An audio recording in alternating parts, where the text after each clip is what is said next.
জয় গুরু। পরম দয়াল শিশি ঠাকুরের শ্রীচরণে জানাই ভূমিষ্ঠ প্রণাম। আপনাদের প্রতি প্রত্যেককে জানাই আনন্দিত জয় গুরু। আজ ইষ্ট প্রসঙ্গে আমি আলোচনা করব ইষ্টভীতি সংক্রান্ত। দাঁড়ান, ইষ্টভীতি বলে ইষ্টভীতির কথা শুনে চলে যাবেন না। হয়তো আপনারা ভাববেন যে ইষ্টভীতি সম্পর্কে আর কি আর বকবক শুনবো, ইষ্টভীতি তো আমরা করি, আমরা জানি না।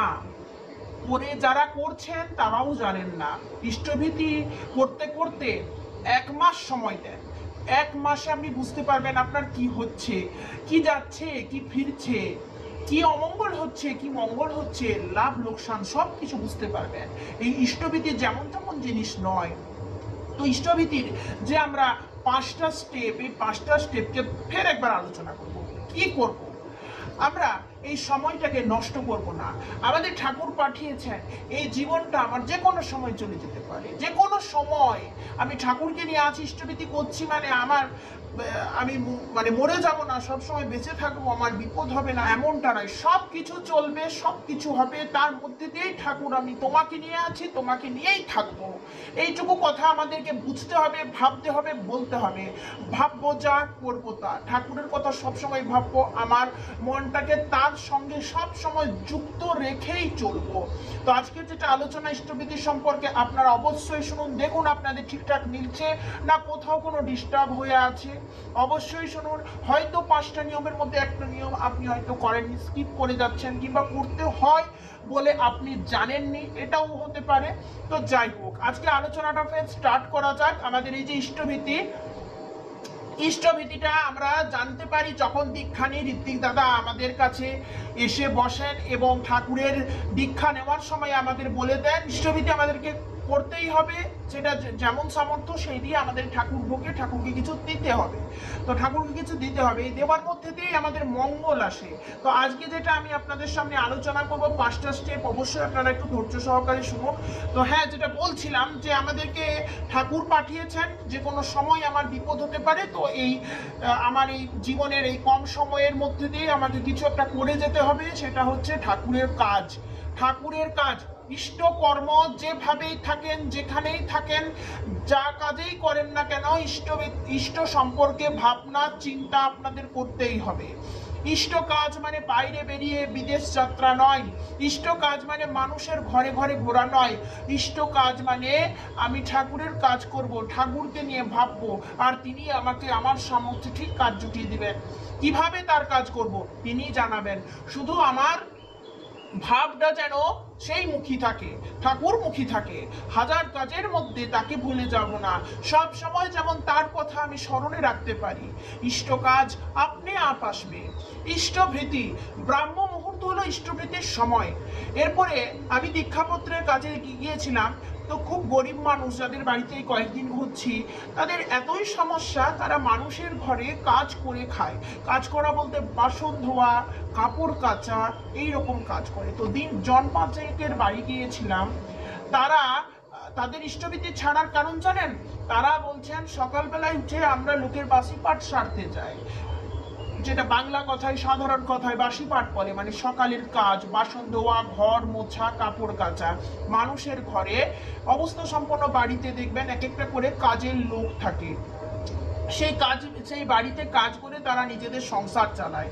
তো সেরকম মানুষদের বাড়ি গিয়েছিলাম, তারা বলছে সকালবেলায় উঠেই যদি লোকের ঘরে যায় কাজ করতে, তো ইষ্টভীতির সময় আমাদের আর হয় না, কাপড় ছাড়া হয় না, পরিষ্কার মতো হয় না, পবিত্র অবস্থায় ঠাকুরকে পুজো করতে হয়, পবিত্র অবস্থায় ঠাকুরকে ইষ্টভীতি তুলতে হয়। আমাদের কাপড় খারাপ, আমরা বাসি বিছানা থেকে উঠেই সোজা চলে যাই আমরা লোকের ঘরে কাজে, তাহলে ইষ্টভীতিটা আমরা করব কখন? তো এখন আমি তাদেরকে কি বলবো? আমি বললাম ইষ্টভীতিটা চালানোর জন্য তাদের বললাম যে তোমরা ইষ্টভীতি কেন করবে না, তোমাদের কাপড় ছাড়তে হবে না।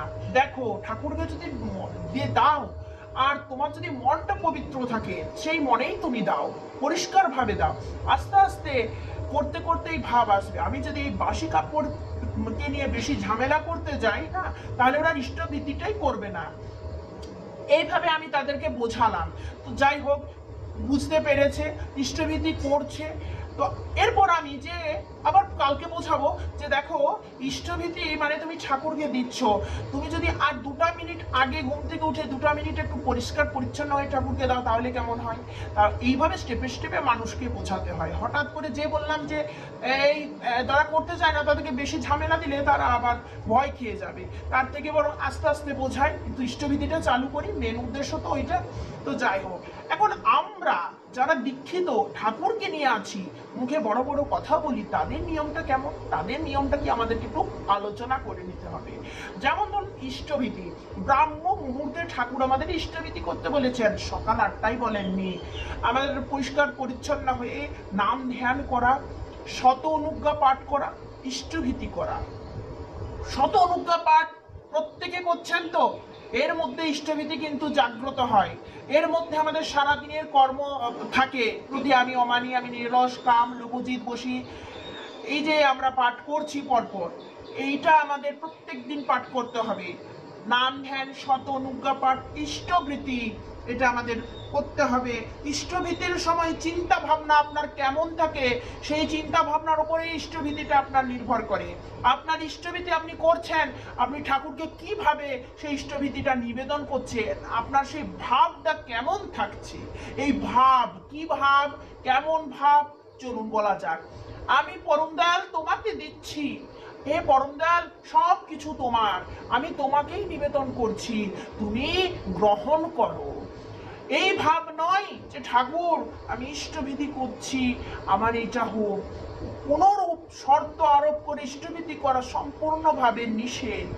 ইষ্টভীতির সময় কোনো বিরক্তি ভাব, ইষ্টভীতির সময় কোনো পিছু টান, আমার গ্যাসে তরকারিটা জ্বলে যাচ্ছে, চাটা উতলে যাচ্ছে, আমি ইষ্টভীতি করছি, একদম না। আমাদের ঠাকুর বলছেন যে আমরা আমাদের ইষ্টভীতি মন্ত্র কি বলছে, আজি এ প্রভাতে কর্মারম্ভে, আজি এ প্রভাতে কর্মারম্ভে, মানে সকল কর্মের আরম্ভে আমাদেরকে করতে হবে। প্রাক মানে পূর্বে, প্রত্যেকটা কর্মের পূর্বে আমাদের করতেই হবে। জলগ্রহণের পূর্বে আমাদের করতে হবে। যখন বেলা হয় তখন আমরা বিভিন্ন কাজে জড়িয়ে পড়ি, আর এই বিভিন্ন কাজে জড়িয়ে পড়লে আমাদের এতই পিছু টান আসে যে আমরা ইষ্টভীতি, সেই নিবেদনের সেই রকম সেই শর্ত ভাবনা, এগুলো সব ভুলে যায়। ইষ্টভীতির সময় আমাদের ভাবনা চিন্তাটা আমাদের ইষ্টভীতির ওপর নির্ভর করে। ভাবনা চিন্তাটা কেমন করতে হবে, একদম পুরো ঠাকুরমুখী, অন্য কোনো চিন্তা নয়। ঠাকুর আমি তোমাকে নিবেদন করছি, তোমার নিয়েই তোমাকে দিচ্ছি, আমার কিচ্ছু চাই না ঠাকুর, তুমি আমার সাথে থাকো। এইভাবে বলতে বলতে না সত্যি সত্যি ভালো থাকা এসে যায়। ঠাকুর তুমি আমার, ঠাকুর তুমি আমার ডাইনে থাকো, তুমি আমার বামে থাকো, তুমি আমার সামনে থাকো, তুমি আমার পেছনে থাকো, তুমি আমার শোবার ঘরে থাকো, তুমি আমার সাথে থাকো, তুমি খাবার সময় থাকো, তুমি আমার যখন আমি বাথরুমে থাকি তখন থাকো, সব সময় তুমি আমার সাথে থাকো। আমি পড়তে বসি, আমি অফিস যাই, আমি স্কুলে থাকি, আমি যেখানেই থাকি, বাজারে থাকি, তুমি আমার সাথে থাকো। এই আমার সাথে থাকো বলতে বলতে না আপনার ভাবটা চলে আসবে যে ঠাকুর তুমি আমার সাথে আছো। আর এইটুকু কথার মধ্য দিয়ে না আপনার জীবনের পরিবর্তন হতে বাধ্য।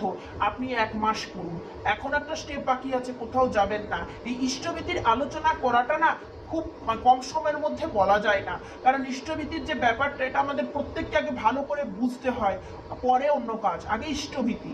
এই যে ইষ্টভীতি করার পর কি করব আমরা, ইষ্টভীতি করার পর আমাদের থানকুনি সেবন করার কথা বলা আছে, ওটা আমরা সকলেই জানি। পুরনো কথা, কতটা করি না করি ওটা আমাদের আমরা কেউই জানি না, কে করছে কে পাচ্ছে না, কে জোগাড় করতে পারছে, কে ট্যাবলেট খাচ্ছে, কে পাতা খাচ্ছে, আমরা ওটা জানি না, কিন্তু থানকুনি আমাদের সেবন করতেই হবে।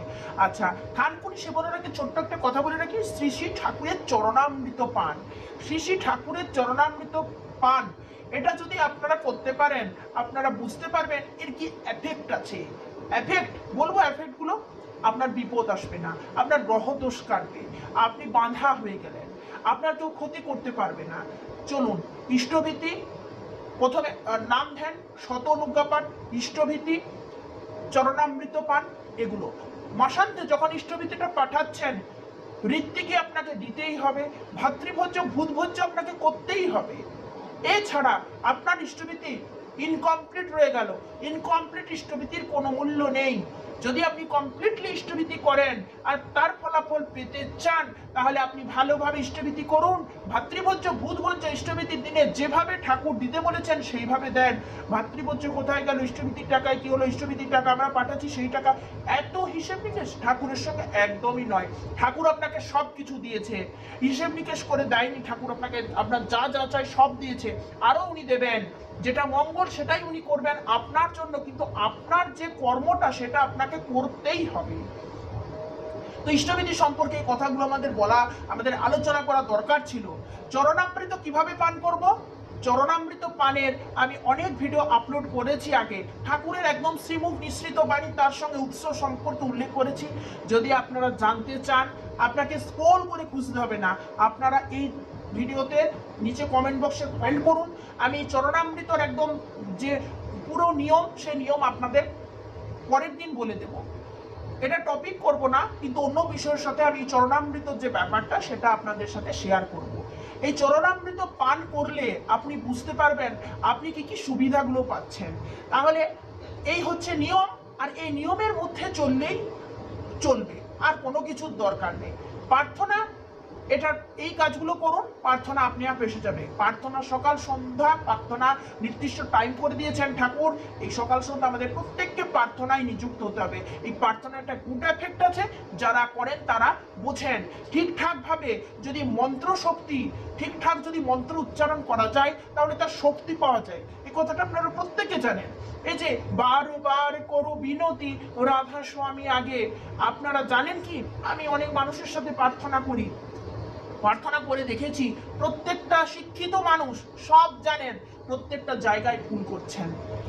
বুঝলাম পড়াশোনা জানেন না, করেন না, কি জানে না, লোকে শুনে শিখেছেন, সে সেরকম মানুষও অনেক আছে আমার কাছে, আমার সাথে থাকে, আর আমি তাদের সাথে যাই, গিয়ে প্রার্থনা করি। কিন্তু এমনও মানুষ আছে ডিগ্রিধারী মানুষ, অথচ তারা প্রত্যেকটা মন্ত্রের উচ্চারণই ভুল করছে, আর তাদের শুনে শুনে যারা পাশে আছে তারাও ভুল উচ্চারণ করছে।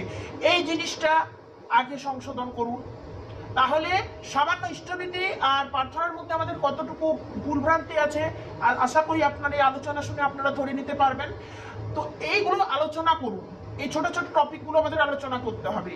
এগুলো ইষ্ট প্রসঙ্গের মূল বিষয়, ইষ্টের মূল বিষয়। ইষ্টবিধি কিভাবে করি, তাহলে 1 মাস এইভাবে আপনি ইষ্টবিধি প্রার্থনা করুন, গুড এফেক্ট আপনি নিজে বুঝতে পারবেন। আমাকে কমেন্ট করবেন 1 মাস পর যে আপনি কি বুঝতে পারলেন। 1 মাসে সবকিছু পরিবর্তন হবে। এটা নয় যে আপনি বাইকে চড়ছেন 4 চাকায় চড়বেন, এরকম পরিবর্তনটা বলছি না। আমরা ঠাকুরকে নিয়ে কেন থাকি জানেন? আমরা ঠাকুরকে নিয়ে থাকি, বিপদ গায়ে ঠেসিয়ে পেরিয়ে যায়, বুঝতে পারি না। অমঙ্গল আসে, অমঙ্গলের মধ্যেই চড়ে বেড়াচ্ছি, কিন্তু অমঙ্গলটা আমাদের টাচ করছে না। লোকসান হচ্ছে, কিন্তু নিজেরা লাভ তৈরি করে ফেলছি। এইটা হয় ঠাকুরকে নিয়ে লাভ। আমার ঘরে এত বিপদ, আমি অসহায় নই, আমি একদম পুরো স্টিক আছি, যে কোনো সময় আমি বেরিয়ে পড়তে পারবো, আমি এই মোকাবিলা করব, লড়াই করব। কেউ নেই, আবার কে আছে? ঠাকুর আছেন মাথায়। ঠাকুরকে, ঠাকুর আমার সহায়। আচার্যদেব আছেন, যিনি বসে আছেন আমাদের জন্য। আমরা নিবেদন করব আমাদের সমস্যার কথা, ঠাকুরকে জানাবো। এমন কানেকশন আছে, ঠাকুরকে জানালে আচার্যদেব বুঝতে পেরে যাবেন, আপনি পথ পেয়ে যাবেন। আপনি এইটা লাভ হয় ঠাকুরকে ধরে। তাহলে 1 মাস সেই গুড এফেক্টের কথা আপনাদের আমি বলছি। তাহলে আমি বলছি না যে আপনার অ্যাকাউন্টে 5,000 আছে আর 1 মাস পরে এরকম করলে আপনাদের 20,000 অ্যাকাউন্টে চলে আসবে, এটা বলছি না। তাই কথাগুলো ভালো করে একটু আলোচনা করার চেষ্টা করুন। আমি বলতে বলতে নিজে বুঝতে পারছি, আপনারাও বুঝতে পারেন, এটা আমি চেষ্টা করছি। তো এরকম ভাবে চলুন, এই কয়েকদিন এইভাবে ইষ্টবিধি করে দেখুন, 1 মাসে আপনার সবকিছু পরিবর্তন হয়ে যাবে। আপনি আর আপনার মধ্যেই থাকবেন না, একটা ব্যক্তিত্বই তৈরি হয়ে যাবে।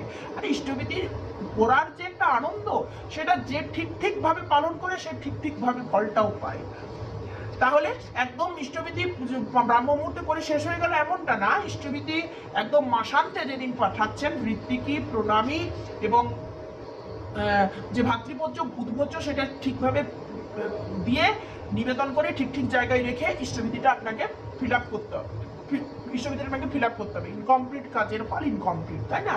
তার জন্য কমপ্লিটলি ইষ্টবিধিটা আমাদেরকে ঠিকঠাকভাবে করতে হবে। আজকে ইষ্টবিধি সম্পর্কে অনেক বকবক করলাম, তো যাই হোক, এগুলো আমি কানেক্ট করলাম যে সত্যি ইষ্টবিধি সম্পর্কে আজ কিছু আলোচনা করা যায়, যেগুলো আমরা জানি ঠাকুরের সাথে সদ্দীক্ষায় দীক্ষিত হয়ে আছি, ঠাকুরের সাথে আছি, কিন্তু ঠিকঠাক নিয়মগুলো হচ্ছে না। দেখুন, কেউ কেউ হয়তো এই আলোচনাটা শুনে ভাবছেন যে চরণামৃত খাওয়া হয়নি, কি করে করতে হয় জানি না। তো যারা যারা জানেন না তারা অবশ্যই আমাকে কমেন্ট করবেন। আমি একদম দেরি করব না, কথা দিচ্ছি কালকেই চরণামৃতর যে পুরো নিয়ম একদম আপনাদের কাছে তুলে ধরবো। আজ এইটুকুই।